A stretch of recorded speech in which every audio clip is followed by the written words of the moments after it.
The greatest adventure is what lies ahead.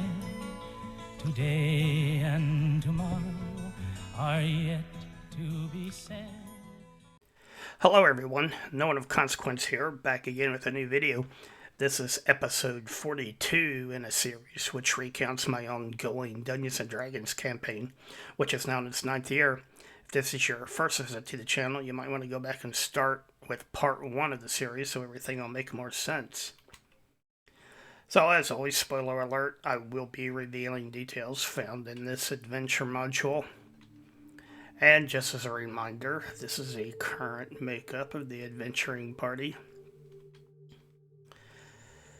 So, where we left off last time, once everyone was fully healed and rested and their spells were regained, the characters returned to the lower level of the Frost Giant lair to continue their assault on them. So the characters went back to that entrance that had been blocked before with a boulder, and which was blocked again when they arrived, which led deeper into the Frost Giant's underground lair. In preparation, Niobe cast a Bless spell on the party, and Thorol cast a Haste spell.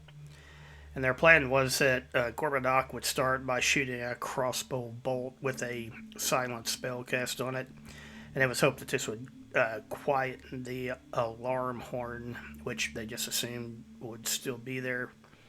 And so once everything was ready, Obrak and Aramis shoved aside the boulder, and the characters rushed in. And as they expected, there were some Frost Giant guards right there just inside the entrance. Aramis immediately deployed a Christmas gift item that he had, one of those snowmen to absorb damage meant for him. And one thing I forgot to mention last time, I wanted to point it out now. This Frost Giant lair is not illuminated by torches, but rather they have these fire beetles that are in these small metal cages scattered around. And so anyway, that's where the illumination comes from, and you might have noticed those in the last video, but I just wanted to take a moment and point out what those actually were. So with all the preparations that the characters made before they came in here, that first Frost Giant guard went down pretty quickly. But unfortunately, despite their precautions, they could hear that alarm horn being sounded from somewhere deeper inside the cavern. So most of the characters rushed forward to engage a second line of Frost Giant guards. Begin fighting them, and the Frost Giants are kind of hard to see because they're right there on the boundary between two sources of light, but you can just make them out there. And those giants, they didn't take too long to defeat those, but by now the characters could see a group of ogres rushing up. Obviously they were responding to that alarm horn. So the battle against the ogres was going alright, but then suddenly a new threat appeared behind the group, and these three creatures appeared. You can see them there on the right hand side of the screenshot. They appeared similar to ogres, but they were much better dressed, and they were obviously more intelligent, and they were in fact ogre magi. But the main thing was they all three immediately unleashed a series of Cone of Cold spells against the characters. And everyone took damage. Almost everyone took damage, but it was too much for Garrett and Niobe. Unfortunately, Garrett was killed outright, and Niobe was reduced to exactly 0 hit points, but she went down. And Thorol, the wizard, survived the attack, but unfortunately his pet owl, Athos, did not. And you can see them pointed out there. Now, when the battle with the ogres first started, Varys ran up ahead to start fighting them, and some of the other players thought that was kind of foolish for him to do that, but as it turned out, that just happened to put him just out of range of the cone of cold spells, and so he did not suffer any damage from them. Lucky for him.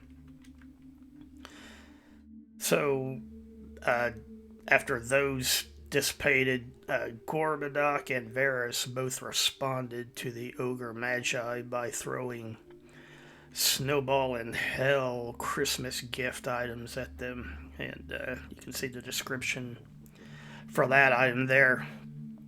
And the explosion amongst two of the three Ogre Magi. And meanwhile, Obrak deployed a snowman of his own. The one that Aramis had was gone now. It had absorbed all the damage that it could take and dissipated, but now Obrak used one. And then finally, Aramis used a Christmas gift item that he had. You can see the description, Fruitcake of the Gods, and he used it to bring Garrett back since he had gone down in that spell attack. So the snowballs that Varys and Gorbadoc threw killed two of the Ogre Magi, but the third just vanished. So since they were gone, at least for the time being, some of the characters returned to battling the regular ogres there on the west. Meanwhile, Aramis gave Niobe a dose of eggnog of extra healing, which was yet another Christmas item that the characters had, because they had done so, you can't really see Niobe, she's in the shadows. She had received some healing, but she was still pretty badly hurt, so Aramis did that. With Garrett and Niobe both now back on their feet, the characters began spreading out because they were afraid of another area attack from that last ogre mage. And meanwhile, Obrak and Varys continued to fight the regular ogres. Those ogres were finally defeated, and the characters, they decided to have Niobe keep watch in that direction because they were afraid of more giants or maybe ogres coming up, but then the rest of them spread out because they were still trying to find that ogre mage who had disappeared, and they thought that he had to be still lurking around here somewhere nearby. But despite the dangers, Gorbadoc, being Gorbadoc, could not resist the temptation of looting the two dead ogre magi, and you can see it pointed out on the map. He proceeded to do just that. Then suddenly a fireball erupted in the cavern, engulfing everyone but Niobe. And no one died from the attack, but Thorol, Garrett, and Gorbadoc all failed their saving throws, which meant that in my game, if you fail your saving throw, then all of your personal items have to make saving throws as well. So they all had to do that. But there was still no sign of the ogre mage itself, so the characters decided to have Varys and Niobe to continue to watch to the west, and the rest of the party, they were still spreading out, trying to see if they could locate that ogre mage. Suddenly, out of the west, a cloud giant appeared out of the darkness and began to attack, and the characters realized that this was actually the same cloud giant that they had encountered in the hill giant fort, and that module he just left and didn't do anything to the characters, but here he began attacking Varys and Niobe, and he also had some more ogres with him. So I rolled really badly for that cloud giant, and he didn't do anything at all. And meanwhile, Varys wounded it pretty badly. So the cloud giant fell back and a frost giant moved in to take its place. And meanwhile, Niobe continued to battle the ogres who were there next to the frost giant. Back in the main cavern, that ogre mage suddenly reappeared, and he immediately cast a charm on Thorol and succeeded. And so now that Thorol was under the ogre mage's influence, it called him over to defend him from the rest of the characters. The other characters still managed to attack and injure the ogre mage, who promptly disappeared again. But since Thorol was now charmed, them attacking the ogre mage enraged him, and he started to cast a spell. But the spell was interrupted by an attack from Gorbadoc, so Thorol switched to a previously unknown magic wand he was carrying, and he pointed the wand at Garrett, and it launched a blast of ice and snow right in his face. Next, Thorol switched to Gorb and activated the wand again, and this time the effect was Gorb was completely surrounded by a wall of ice, temporarily trapping him inside, but luckily he and Obrak managed to shatter the ice wall fairly quickly, which allowed Gorb to get out. Finally, the characters literally had to beat Thorol unconscious so that he would stop using his wand against the other characters. And then they began moving around the cavern again, still trying to relocate that ogre mage. Meanwhile, back on the west side, Varys and Aramis were fighting the Frostshine and the ogres. And Varys scored a critical hit, which finished off that frost giant. And then a short time later, Varys scored another critical hit and killed an ogre.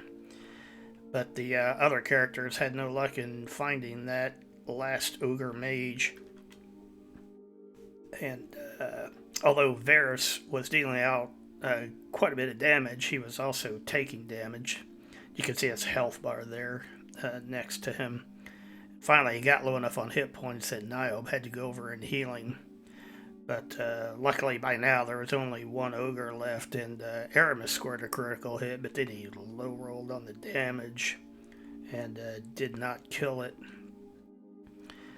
Back in the main cavern, the ogre mage still hadn't turned up again, and the characters were beginning to think that maybe he had run away. And then also Thorol began waking up, but it soon became clear to the other characters that he was still under the influence of the charm spell. And he started looking around for that wand again, but Obrak and Garrett ran over to stop him. And Obrak pinned Thorol to the ground and Garrett tied him up. Back in the west, that last ogre, who is now wounded, tried to run away, but once again Varys scored a critical hit and finished him off. So there was no longer an immediate threat to the characters, but they decided to just push on forward deeper into the caves. Their hope was to try to keep the frost giants off balance and maintain their advantage. But there was the question of what to do about Thorol. What they finally decided to do was have Varys cast Floating Disc, so that way they could bring Thorol along but still keep him restrained. The characters gathered up their torches, Thorol's lantern, and Niobe picked up that silence arrow, and then they set out to explore further into the frost giant's lair. They soon found a room. Just because of what a mess it was and the smell, they correctly deduced that it was a room where the ogres had been living, and they did a brief search, but they didn't find anything of value.